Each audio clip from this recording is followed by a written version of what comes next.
তারই চান্স পাবে। কিন্তু তারা এখানে যারা পড়াবে বা শেখাবে, তারা শেখালো, তারা গেল উল্টো দিকে। সেখানে অ্যাক্টিং সে চলে গেল ফুটবলে, তাহলে কি করে অ্যাক্টিং পারবে? কিন্তু স্যার এখানে তো অনেক ডান্স একাডেমি আছে, কিন্তু সেটাই প্লেসমেন্ট বলছি। পাচ্ছে না। না, প্লেসমেন্ট, এদের তো প্লেসমেন্টের ব্যবস্থা আছে।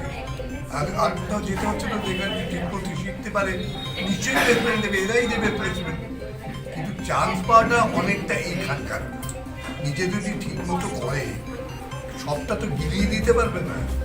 একাই এসে তো গিলিয়ে দেবে না যে তোমার পাটা এরকম ভাবে তো সে নাচের স্টেপ যদি ঠিক মতো দেয়, ডেফিনেটলি চান্স পাবে, তো তাই দেবে। মানে সেদিক দিয়ে কোনো টেনশন নেই।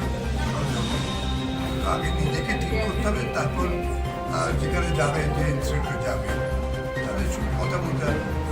ভালো, এই জায়গাটা খুবই ভালো। কোনো মেসেজ দিতে যাচ্ছেন? মেসেজ এই তো মফস্বল থেকে যেটা আসছে, আমার খুবই ভালো লাগছে। আগে কলকাতা কেন্দ্রিক ব্যাপারগুলো ছিল তো, কিন্তু এখন যে মফস্বলের লোকরাও আসছে, ছেলেমেয়েরা আসছে, খুবই ভালো জিনিসটা, খুবই ভালো।